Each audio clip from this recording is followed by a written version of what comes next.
Hello साथियों, कैसे हैं। उम्मीद करता हूं कि आप अच्छे तरीके से फर्स्ट ग्रेड की तैयारियों में जुटे हुए हैं और उसी कार्य में हम आपका लगातार सहयोग कर रहे हैं। आज के इस सेशन में बात करेंगे आपका फर्स्ट ग्रेड का जो पेपर फर्स्ट है, जिसमें आपको 75 क्वेश्चन है वो टोटल देखने को मिलेंगे और उसमें स्कूल मैनेजमेंट के भी कुछ क्वेश्चन है वो आपके पेपर में होंगे।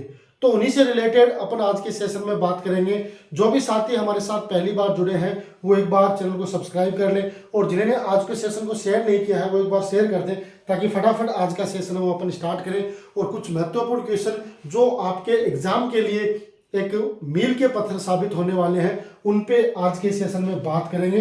तो निश्चित रूप से, क्योंकि अपना जो टारगेट है कि टारगेट RES अपने को गजेटेड ऑफिसर बनने का जो टारगेट अपन ने ले रखा है उस पर अपन लगातार काम कर रहे हैं और उसी श्रृंखला में आपको पता है कि जो आपका पहला पेपर है वो बहुत ही महत्वपूर्ण और खास है, क्योंकि पहले पेपर में भी आपको पता है कि कम से कम आपके 30 क्वेश्चन है वो सही होने चाहिए, तब आप क्वालिफाई कर पाओगे। तो इसलिए अपने को 30 तो वो प्लस अपने का फाइनल सिलेक्शन, क्योंकि क्वालिफाइड करना ही अपना टारगेट नहीं है, अपना टारगेट है फाइनल सिलेक्शन। तो फाइनल सिलेक्शन के लिए अपने को 45 से 50 क्वेश्चन है वो एकदम सही करने पड़ेंगे, काट पीट के, है ना, काट के, यानी एक्यूरेट मैं नहीं कह रहा हूं कि अपने बचने चाहिए, माइनस मार्किंग भी तो होती है ना। तो 45 से 50 क्वेश्चन अपने सही रहने चाहिए लास्ट तक। तो ये अपना जो टारगेट है उस पर अपन काम कर रहे हैं। तो आज के सेशन को स्टार्ट करेंगे, कुछ महत्वपूर्ण क्वेश्चन जो आपके एग्जाम के लिए फायदेमंद साबित होने वाले हैं, इसलिए फटाफट आज के सेशन को स्टार्ट करते हैं और चर्चा करेंगे कुछ महत्वपूर्ण क्वेश्चनों पर। देखो, पहला क्वेश्चन आपके सामने है, इसका जवाब आपको देना है। क्या है कि राजस्थान राज्य पाठ्य पुस्तक मंडल का गठन किस वर्ष में हुआ था, है ना। राजस्थान राज्य, राजस्थान स्टेट, है ना, टेक्स्ट बुक, है ना, RSTB, है ना, RSTB, ये इसकी फुल फॉर्म मान सकते हो आप। Rajasthan state text book board, text book board, है ना।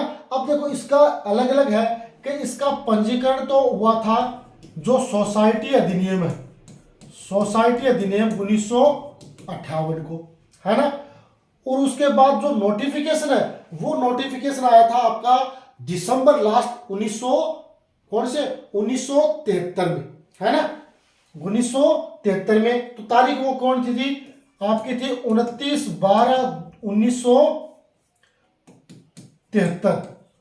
29/12/1973 को उन्होंने क्या कहा था कि पंजीकरण, है ना, पंजीकरण एक संस्था के रूप में हुआ था। और इसने काम कब किया था, 1 जनवरी 1974 से इन्होंने काम स्टार्ट किया था। तो यहां पर अपने से पूछा है कि आपका राजस्थान राज्य पाठ्य पुस्तक मंडल का गठन किस वर्ष हुआ था, 73, 74, 77 और 79, है ना। वैसे तो इसमें एक्यूरेट आंसर आपका नहीं दे रखा है, अगर गठन की बात करें तो 73 में हो जाता है ना, कि राजस्थान सरकार ने 1973 में एक प्रशासनिक आदेश है वो जारी किया गया था और उसने कि राजस्थान संस्था पंजीकरण अधिनियम, कौन सी थी, राजस्थान संस्था पंजीकरण अधिनियम 1958 के तहत, है ना, उन्होंने क्या कहा कि एक ऐसी स्वायत्त शासित संस्था होनी चाहिए जो पाठ्य पुस्तकों का प्रकाशन कर सके, है ना। इसके लिए संस्था के रूप में आपका 29/12/1973 को क्या हुआ था, एक पंजीकरण है, मंडल का पंजीकरण ऑर्डर वो जारी हुआ था और फिर 1 जनवरी 1974 में, है ना, ये पूर्ण रूप से अस्तित्व में आ गई थी और उसी के अनुसार इसने कार्य किया था। और इसका जो कार्यालय कहाँ रखा गया था, कार्यालय जो झालाना डूंगरी है, झालाना डूंगरी जयपुर, है ना, इसका कार्यालय कहाँ रखा गया, झालाना डूंगरी जयपुर में इसका कार्यालय रखा गया। तो यहां पर देखो, क्योंकि ये तो तीनों बिल्कुल ही नहीं है ना, तो ये इसका आंसर हो जाएगा 1973, है ना। लेकिन 2011 वाली भर्ती में इसको क्या माना था, इसको गलत माना था, क्योंकि ये गठन पूछा है तो गठन की वजह से इसको थोड़ा सा माना था। लेकिन अपन ये पूरी डिटेल अपने पास है, इसका पंजीकरण हुआ था राजस्थान जो आपकी संस्था पंजीकरण अधिनियम 1958 के तहत इसका पंजीकरण हुआ। इसका पंजीकरण, है ना, मंडल की स्थापना के रूप, संस्था के रूप में 29/12/1973 को इसका पंजीकरण हुआ और इसने कार्यक्रम है वो 1 जनवरी 1974 से स्टार्ट कर दिया था, है ना। ठीक है, सारी डिटेल हो गई। इसके साथ ही है ना एक लेटेस्ट क्वेश्चन ये बन सकता है कि 14 फरवरी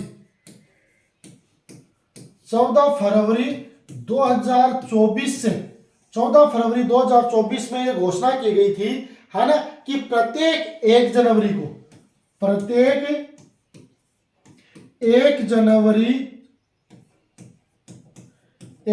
को क्या मनाना है, आपको क्या मनाना है, पाठ्य पुस्तक दिवस। 1 जनवरी को क्या मनाना है, पाठ्य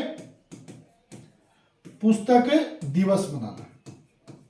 तो ये भी एक विशेष चीज हो जाती है ना, कि भाई 14 फरवरी 2024 को यह घोषणा की गई थी कि प्रत्येक 1 जनवरी को पाठ्य पुस्तक दिवस मनाना। वो क्यों? क्योंकि ये आपका जो राजस्थान राज्य पाठ्य पुस्तक मंडल है ना, बोर्ड है, उसकी गठन कब हुआ था, 1 जनवरी 1974 को हुआ था, इसलिए ये चीज है वो विशेष कही गई है। ठीक है, तो इसका आंसर ये हो जाएगा। बढ़े आगे। अब इसका आंसर कौन देगा? राजस्थान राज्य पाठ्य पुस्तक मंडल के अध्यक्ष कौन होते हैं? प्राथमिक शिक्षा का निर्देशक, माध्यमिक शिक्षा का निर्देशक, शिक्षा सचिव, शिक्षा मंत्री, राजस्थान सरकार। बताओ देखिए।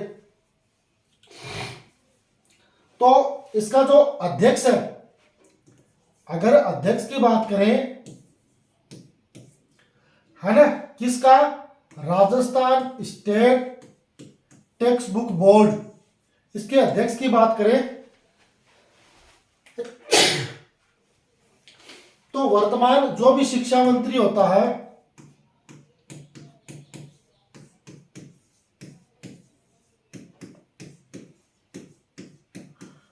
वो इसका क्या होता है, वर्तमान अध्यक्ष होता है। तो शिक्षा मंत्री राजस्थान सरकार है, तो वर्तमान में शिक्षा मंत्री कौन है, माननीय मदन लाल जी दिलावर है, वो इसके अध्यक्ष हो जाते हैं, है ना। अगर इसके बात करें सभापति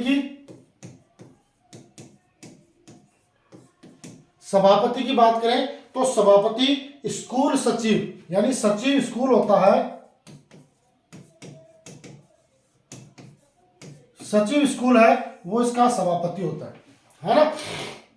तो ये चीज अपने को ध्यान में रखनी है। ये पूर्ण रूप से क्या होती है, स्वायत्त शासी संस्था है ना। ये संस्था कौन सी है, ये कौन सी है, ये आपकी स्वायत्त शासी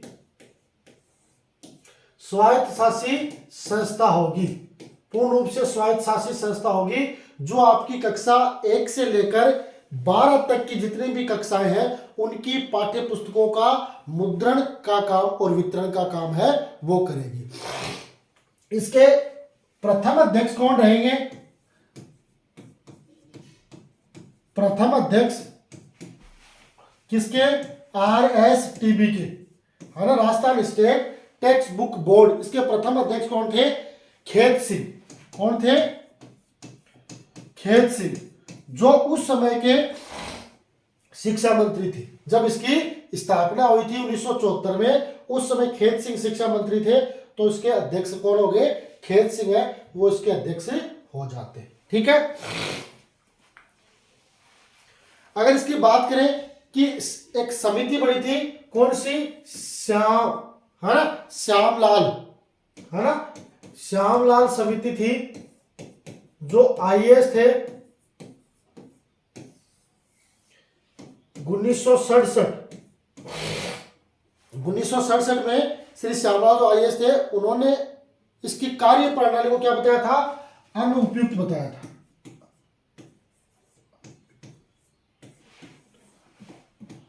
अनुपयुक्त बताया था। ठीक है,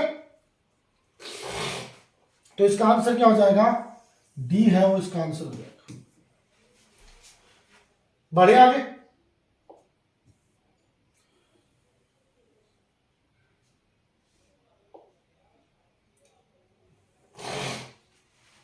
कि निम्न में से कौन से स्तर हेतु राजस्थान राज्य पाठ्य पुस्तक बोर्ड विद्यालय पुस्तकों के उन्नयन के अनुसंधान का काम करती है।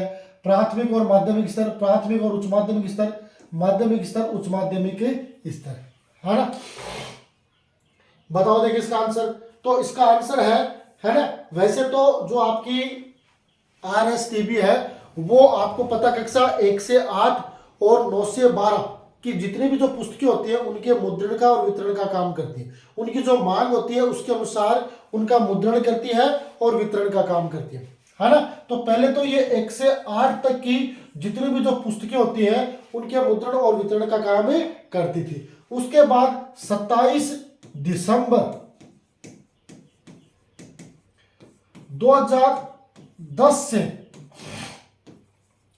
कक्षा 9 से 12 तक भी क्या क्या इसने मुद्रण और वितरण का काम इसको सौंपा गया। 27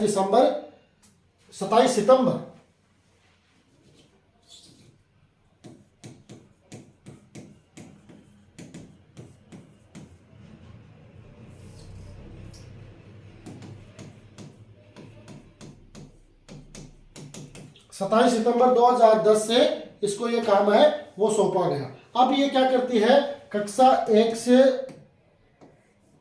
12 तक की समस्त कक्षाओं की पाठ्य पुस्तकों का क्या करती है, उनको तैयार करती है और उनका वितरण भी करती है। तो निःशुल्क वितरण जो अपन कहते हैं ना, जो राजकीय विद्यालय में होता है ना, निःशुल्क पाठ्य पुस्तक वितरण, है ना, वो निःशुल्क पाठ्य पुस्तक वितरण है वो इसी के द्वारा करवाया जाता है। ठीक है। इसके अलावा बिक्री वितरण हेतु तो ये तो हो गया निःशुल्क, राजकीय विद्यालय में तो निःशुल्क हो जाएगा, लेकिन जो गैर राजकीय विद्यालय है, निजी विद्यालय है, उनके द्वारा, है ना, उनके द्वारा भी जो चीजें निर्धारित की जाती है वो सारा का सारा काम है वो इसके द्वारा किया जाता है। इसके अलावा आपको पता ही है 1 से 12 तक का जो पाठ्यक्रम है वो, है ना, वो पाठ्य, जैसे मान लो अगर बात करें कि 1 से 12 का जो पाठ्यक्रम है वो आपका RSCERT, है ना, इसके द्वारा निर्धारित किया जाता है। 9 से जो 12 का पाठ्यक्रम है वो निर्धारित इसके द्वारा किया जाता है, लेकिन BSER द्वारा इसकी मॉनिटरिंग की जाती है। पहले 9 से 12 का पाठ्यक्रम भी बोर्ड निर्धारित करता था, लेकिन अब निर्धारित यह करता है, लेकिन उसकी जो जवाबदेही है, मॉनिटरिंग है, वो BSER के द्वारा की जाती है। ठीक है। तो इसके आंसर के रूप में कि इसमें यह प्राथमिक के लिए भी काम करता है, माध्यमिक के लिए भी काम करता है और उच्च माध्यमिक के लिए काम करता है। तो इसमें यहां देखो प्राथमिक दे दिया, यहां उच्च माध्यमिक, यहां माध्यमिक दे दिया, तो ये थोड़ा सा आंसर में गलत हो गया, लेकिन अपने को ध्यान में रखना है ये प्राथमिक के लिए भी काम करता है, माध्यमिक और उच्च माध्यमिक, है ना, तीनों के लिए ये काम करता है। और वहां पर सुयोग्य जो शिक्षक होते हैं या जो पाठ्य पुस्तकें तैयार करते हैं उनके अध्ययन का भी ये काम करती है। ठीक है। अगला क्वेश्चन,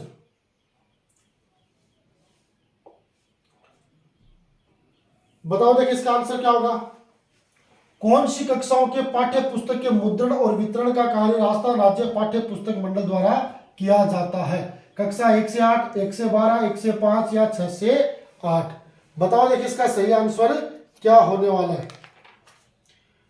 आपके अनुसार इसका सही आंसर क्या होगा।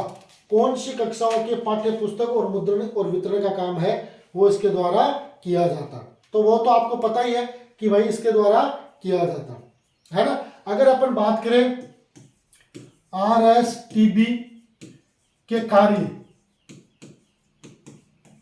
है ना, तो इसमें पहला अपन देखें तो कक्षा 1 से 12 तक के, है ना, पाठ्य पुस्तकों की मांग, मुद्रण और वितरण करना। क्या करना है, कक्षा 1 से 12 तक की पाठ्य पुस्तक की मांग, है ना, मुद्रण व वितरण करना। यह काम किसका रहेगा, आपका RSTB का कार्य रहेगा। कक्षा 1 से 12 तक की पाठ्य पुस्तकों की पहले तो वो मांग प्राप्त करेगा, फिर उनका मुद्रण होगा और फिर उसका क्या किया जाएगा, मुद्रण के बाद उनको वितरित किया जाएगा, है ना। फिर पाठ्य पुस्तकों का निर्माण, मूल्यांकन और वितरण। दूसरा क्या है,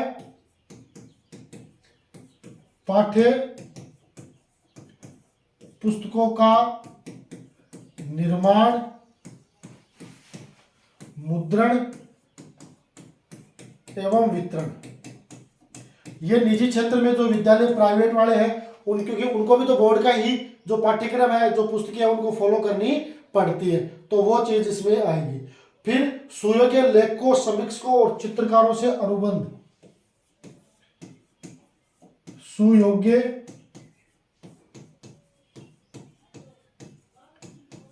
लेखकों, चित्रकारों एवं मार्गदर्शकों से अनुबंध, ये काम भी किया जाता है। तो ये आरएसटीबी के कार्य हो जाते हैं। ठीक है, 1958 का जो आपका सोसाइटी अधिनियम उसके तहत उसकी स्थापना हुई 29 दिसंबर 1973 में, है ना। उसका जो नोटिफिकेशन आया 1 जनवरी 1974 से उसने काम प्रारंभ किया। श्यामलाल जो समिति थी उन्होंने उसको अनुपयुक्त बताया। ये आरएसटीबी के कार्य की 1 से 12 तक की पाठ्य पुस्तकों की मांग और वितरण का काम करती है, निर्माण करती है, सुयोग्य लेखक और चित्रकारों का अनुबंध स्थापित करती है। तो इसका आंसर क्या हो जाएगा आपका 1 से 12, तो बी है वो इसका सही आंसर हो जाएगा, है ना। बी इसका सही आंसर हो जाएगा। ठीक है, बढ़े आगे, बताओ देखें।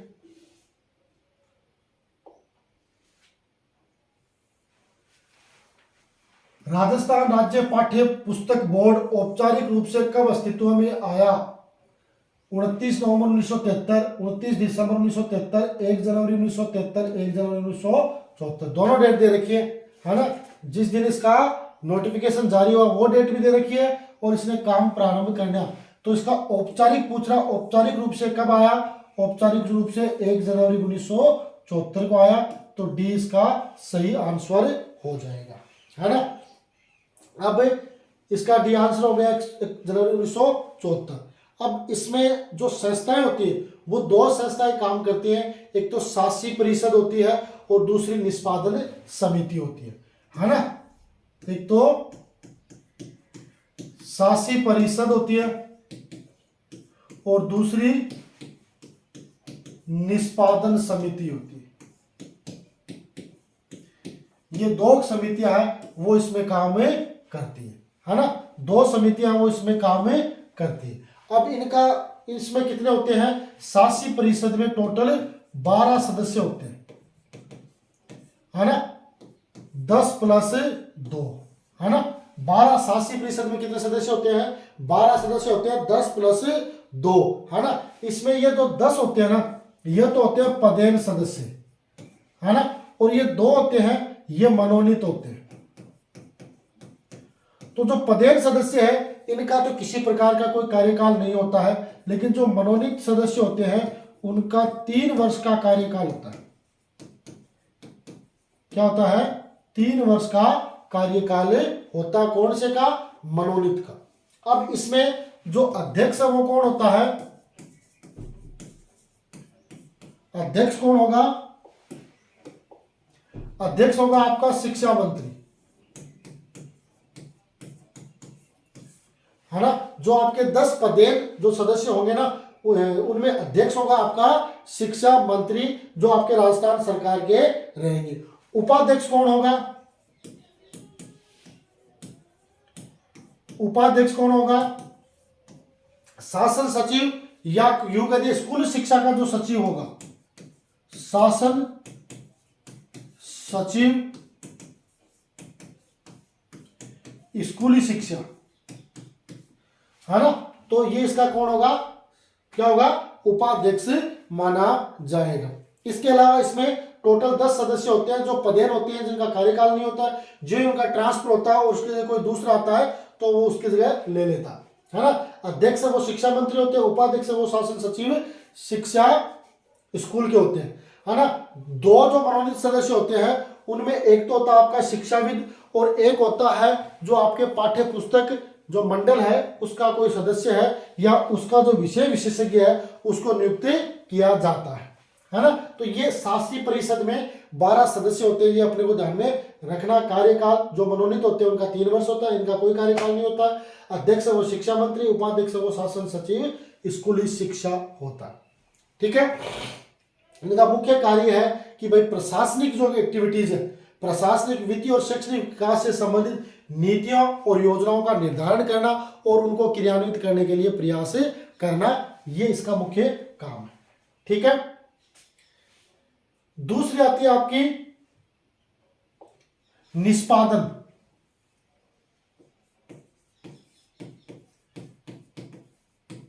निष्पादन समिति, है ना। अब निष्पादन समिति में सदस्यों की संख्या कितनी है? इसमें सदस्य कितने हो गए? सदस्यों की संख्या है वर्तमान में कितने? 11 सदस्य इसमें काम में करते हैं, है ना। निष्पादन में सदस्य संख्या कितने हो गए? 11 होंगे। अब इसमें 11 में सभापति कौन होता है? सभापति सचिव शिक्षा, स्कूली शिक्षा।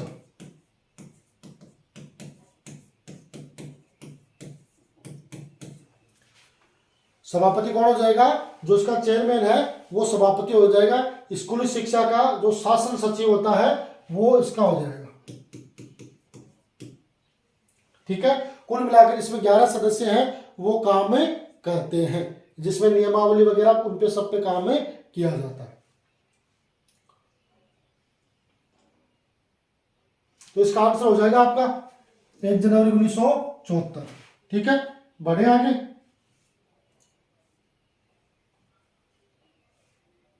बताओ, देखिए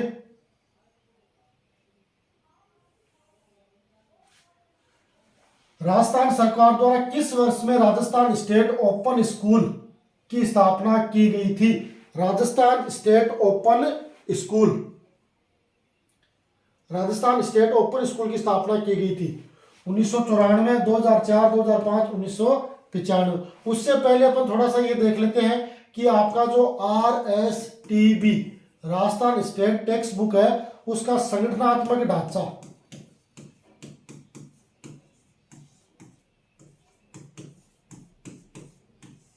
है ना। संगठनात्मक ढांचा में सबसे ऊपर उसका अध्यक्ष होता है, जो कौन होता है? शिक्षा मंत्री राजस्थान सरकार, है ना। स्कूली शिक्षा का मंत्री होता है। उसके बाद कौन होता है? उपाध्यक्ष। उपाध्यक्ष कौन होता है? शासन सचिव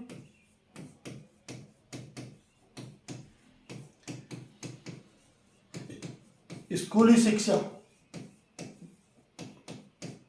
ठीक है,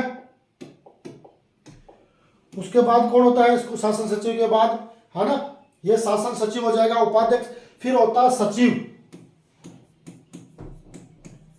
सचिव जो RAS कैडर का होता है ना। उसके बाद सचिव के बाद लेखा अधिकारी, लेखा अधिकारी के बाद आपका कौन होता है? शैक्षणिक अधिकारी,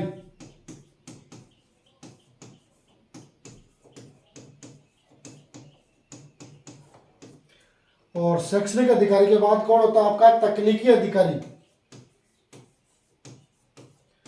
तकनीकी प्रबंधक, और लास्ट में कौन आता है? मुख्य प्रबंधक।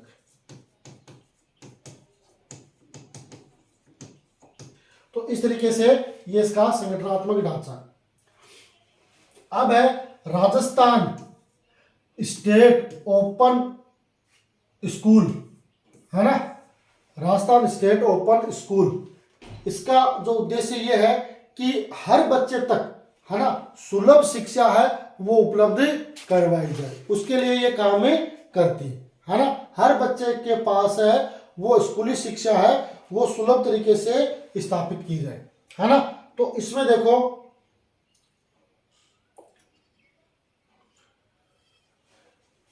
कि राजस्थान स्टेट ओपन की 1994, 2004, 2005, 1995, तो 2005 में इसकी स्थापना मानी जाती है ना। राजस्थान स्टेट ओपन स्कूल है ना, जो आपकी राजस्थान स्टेट ओपन स्कूल, ये आपकी स्वायत्त शासी संस्था है। इसका भी राजस्थान जो सोसाइटी अधिनियम है 1958, उसके तहत इसका पंजीकरण हुआ है ना। राजस्थान जो आपकी राजस्थान संस्था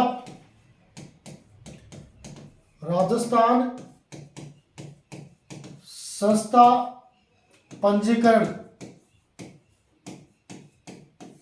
अधिनियम 1958 के तहत ही इसका रजिस्ट्रेशन हुआ है और उसी के तहत इसकी स्थापना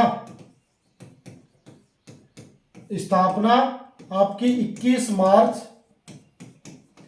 2005 को की गई थी। इसकी स्थापना 21 मार्च 2005 को की गई थी, है ना। वर्तमान में जो राज्य भर में 983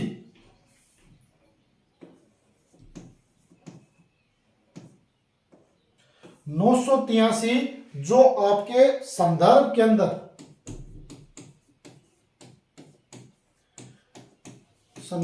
है वो काम कर रहे हैं। इसमें क्या होता है कि जो बच्चा 14 वर्ष की बाद की उम्र का है वो आपका 10वीं क्लास में एडमिशन ले सकता है और 15 वर्ष के बाद आपकी उच्च माध्यमिक में यानी 12वीं के एग्जाम में बैठ सकता है, कहीं कोई दिक्कत नहीं है। और इसमें लिमिट नहीं, खूब सारे अवसर है वो मिलते हैं, लगभग 9 अवसर है इसमें आपको दिए जाते हैं। 5 वर्ष में एक कक्षा को उत्तीर्ण करने के लिए आपको 5 वर्ष का समय दिया जाता है और 9 चांस है वो आपको दिए जाते हैं। इसकी परीक्षा है वो लगभग आपके मार्च और मई के बीच में होती है और उसके बाद अक्टूबर नवंबर में होती है। साल में 2 बार इसकी परीक्षाओं का आयोजन है वो करवाया जाता है, ठीक है। जो ROS का जो मुख्यालय है वो कहाँ है? शिक्षा संकुल जयपुर में। कहाँ है? शिक्षा संकुल एकलव्य भवन है, एकलव्य भवन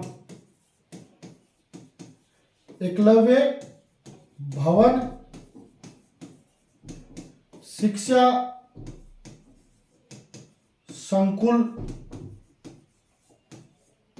जयपुर में, है ना, इसका मुख्यालय बनाया गया है, ठीक है। आई बात समझ में?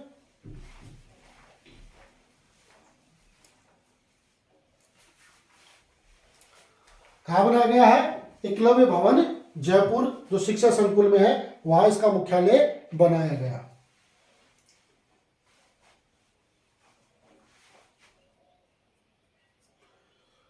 चलो आगे बढ़ते हैं,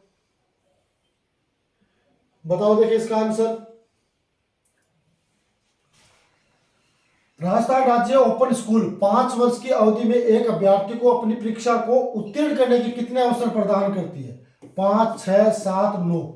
बताओ देखिए 2022 में आया हुआ प्रश्न है, कितने अवसर है वो प्रदान करती है? तो अभी मैंने बताया था कि 5 वर्ष में एक कक्षा को उत्तीर्ण करने के लिए या अपनी परीक्षा को उत्तीर्ण करने के लिए अभ्यर्थी को 9 अवसर प्रदान करती है ना।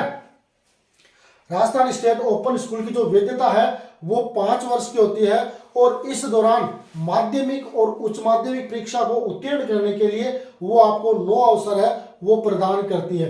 इसकी आयु सीमा है उसके लिए भी कोई बाध्यता नहीं है। अगर आप 10वीं क्लास में आप प्रवेश लेना चाहते हो तो आपकी आयु 14 वर्ष होनी चाहिए, उसके बाद कितनी भी हो सकती है, 14 वर्ष है, 40 वर्ष है, 70 वर्ष है, कोई फर्क नहीं पड़ता। आप 12वीं पास करना चाहते हो तो आपके पास 15 वर्ष कम से कम, उसके बाद आपकी आयु कितनी भी वर्ष हो सकती है, कोई फर्क नहीं पड़ता है। ये न्यूनतम आयु है 14 और 15 10वीं और 12वीं के लिए। इसके अलावा आगे आप कितनी भी एज आपकी हो कहीं कोई दिक्कत है वो नहीं होती है, ठीक है। इसके अलावा जो आपका ROS है उसका जो संगठनात्मक ढांचा है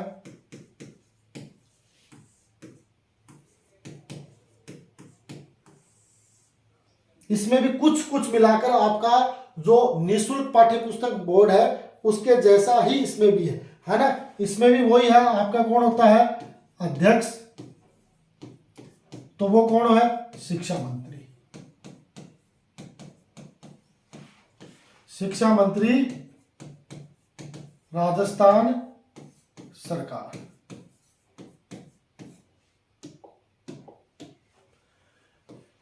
अध्यक्ष के बाद इसका होता उपाध्यक्ष या सभापति।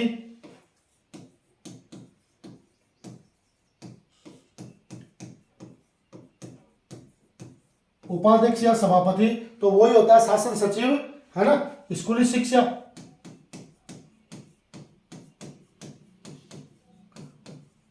है ना, उपाध्यक्ष होता है।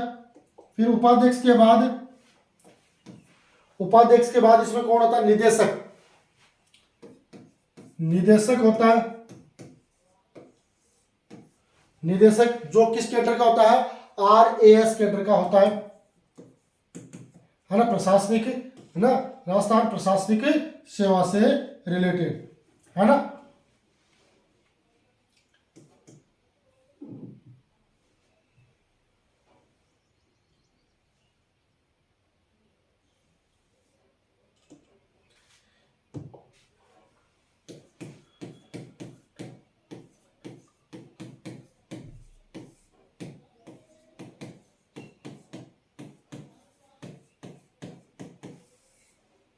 पहले कौन होता है, अध्यक्ष,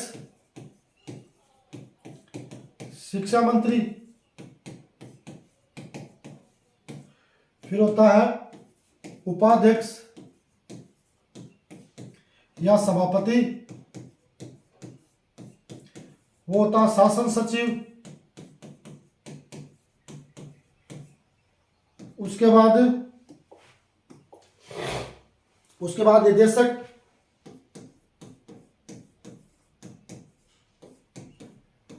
जो RAS का होता है राजस्थान प्रशासनिक सेवाओं का। उसके बाद होता है आपका सचिव, जो होता है आपका संयुक्त निदेशक, JD, जॉइंट डायरेक्टर होता है ना। उसके बाद होता है आपका उप निदेशक,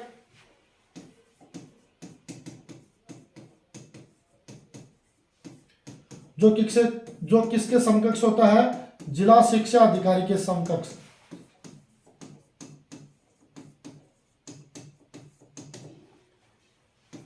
इसके बाद कौन होता है, उप निदेशक व सहायक निदेशक।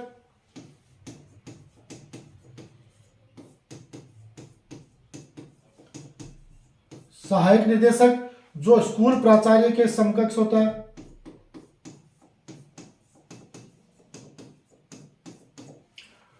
और उसके बाद होता है आपका अकादमिक अधिकारी,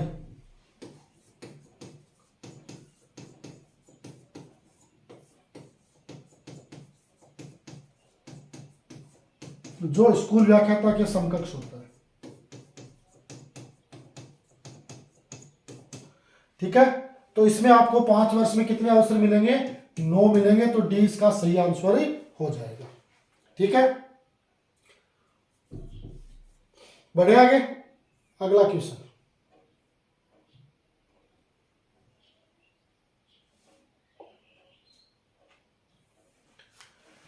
बताओ, देखिए, राजस्थान स्टेट ओपन स्कूल द्वारा कक्षा 10 और 12वीं के निर्धारित विषयों में से कितने विषयों का चयन की आपको सुविधा है। 3 है, 4 है, 5 है या 6 है। कितने विषय है वो आप चयन कर सकते हो। बताओ, देखिए,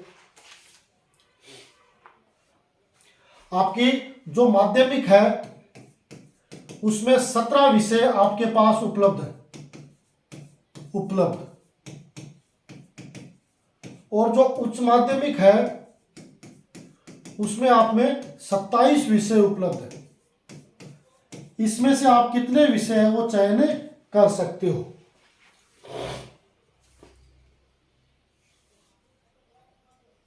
इसमें क्या पूछा है, कितने विषयों के चयन की सुविधा है।